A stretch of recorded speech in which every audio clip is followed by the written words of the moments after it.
Hi friends, എല്ലാവർക്കും നമസ്കാരം. ഞാൻ ഗീതാജിയാണ്. ഇന്നത്തെ വീഡിയോ ഒരു കുക്കിംഗ് വീഡിയോ ആണ്. വീഡിയോയിലേക്ക് എല്ലാവർക്കും സ്വാഗതം. പേൾ മില്ലറ്റ് അഥവാ കമ്പ് എന്ന് പറയുന്ന ഈ ധാന്യം കൊണ്ടുള്ള ഒരു അടയാണ്. ഇതിന് ഹിന്ദിയിൽ ബാജ്ര എന്ന് പറയും. എൻ്റെ അളവ് പാത്രം ഇതാണ്. ഇതിന് 3 കപ്പാണ് ഞാൻ എടുത്തിട്ടുള്ളത്. ഇതിലേക്ക് 1/4 ടീസ്പൂൺ ജീരകവും 1/4 ടീസ്പൂൺ അയമോദവും കൂടി ഇട്ട് കൊടുക്കാം. ഒരു കഷ്ണം ലോക്കി എടുക്കുക. അത് നന്നായിട്ട് അതിൻ്റെ തൊലിയെല്ലാം കളഞ്ഞ് ഗ്രേറ്റ് ചെയ്തെടുക്കണം. ഒരു 4 ടീസ്പൂണെങ്കിലും വേണം. ഒരു കഷ്ണം ഉള്ളി, അതും ഗ്രേറ്റ് ചെയ്തെടുക്കുക. എന്നതിന് ശേഷം ആവശ്യത്തിന് ഉപ്പും കൂടി ഇട്ട് നന്നായി കുഴച്ചെടുക്കുക. വെള്ളം ആവശ്യമുണ്ടെങ്കിൽ മാത്രം ചേർക്കുക. ഇതെല്ലാം വെള്ളമയമുള്ള സാധനമാണ്. ചപ്പാത്തിക്കൊക്കെ കുഴക്കുന്ന രീതിയിൽ തന്നെ കുഴച്ചെടുക്കുക. ഈ ചെറുധാന്യം മലയാളികൾ വളരെ കുറവാണ് ഉപയോഗിക്കാറ്. അവർ സാധാരണ ഇത് പക്ഷികൾക്കൊക്കെ കൊടുക്കാനായിട്ടാണ് ഉപയോഗിക്കുന്നത്. അതേസമയം മറ്റ് സംസ്ഥാനങ്ങളിലുള്ളവർ ഇത് നന്നായി കഴിക്കുന്നുണ്ട്. ഇതിൻ്റെ പ്രത്യേകത എന്താണെന്ന് വെച്ചാൽ ഷുഗറും കൊളസ്ട്രോളും ഒക്കെ കൺട്രോൾ ചെയ്യാൻ ഉത്തമമാണ് ബാജ്ര. ഇതിന് ഹിന്ദിയിൽ ബാജ്ര എന്നാണ് പറയുന്നത്. തമിഴിൽ ഇതിന് കമ്പ് എന്ന് തന്നെയാണ് പറയുന്നത്. ധാരാളം നാരുകളും ഫൈറ്റിക് ആസിഡും എല്ലാം അടങ്ങിയതിനാൽ ഇത് കൊളസ്ട്രോൾ നിയന്ത്രണത്തിന് വളരെ സഹായകരമാണ്. കൊളസ്ട്രോൾ കുറയ്ക്കാൻ സഹായിക്കുന്ന നിയാസിനും ഇതിൽ അടങ്ങിയിട്ടുണ്ട്. സ്റ്റൗ കത്തിച്ച് തവ അടുപ്പത്ത് വെക്കുക. കയ്യിൽ വെച്ചതൊന്ന് അടിച്ചടിച്ചൊന്ന് പരത്തിയെടുക്കുക. എന്നതിന് ശേഷം അല്പം എണ്ണ പരത്തി കൊടുക്കുക തവയിലേക്ക്.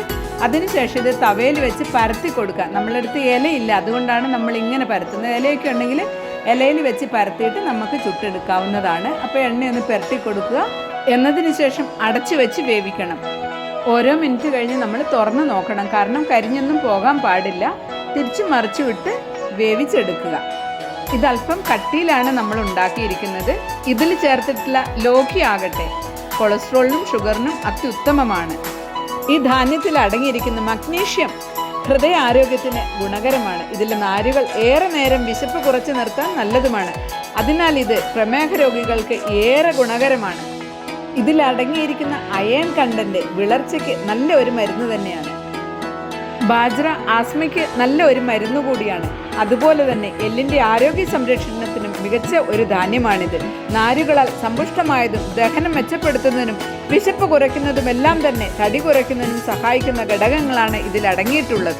ചെറുതായി ഇങ്ങനെ ഒന്ന് കട്ട് ചെയ്ത് കൊടുക്കുക. അപ്പോൾ ഒന്നും കൂടെ നന്നായി വെന്തുകൊള്ളും. അതുകൊണ്ടാണ് magnesium, iron, copper, zinc, fibre, vitamin B complex, protein എന്നിവ അടങ്ങിയ ഒരു ധാന്യമാണ് ഇത്. ഉറക്കമില്ലായ്മയ്ക്ക് ഉത്തമമാണ് കമ്പ് എന്ന് പറയുന്ന ഈ ചെറുധാന്യം. മലബന്ധം അകറ്റാനും ശരീരത്തിലെ ടോക്സിനുകൾ അകറ്റാനുമുള്ള നല്ലൊരു വഴിയാണ് ഈ ബാജ്ര.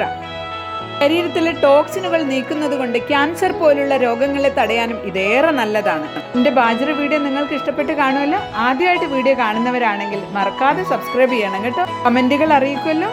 വീഡിയോ ഇഷ്ടപ്പെട്ട് കഴിഞ്ഞാൽ ലൈക്ക് ചെയ്യാനും ഷെയർ ചെയ്യാനും മറക്കരുത്. ഡിയർ ഫ്രണ്ട്സ്, നിങ്ങളുടെ ആരോഗ്യവും ആയുസ്സും സംരക്ഷിക്കുന്നതിനായിട്ട് നിങ്ങൾ ബാജ്ര ഉപയോഗിക്കൂ.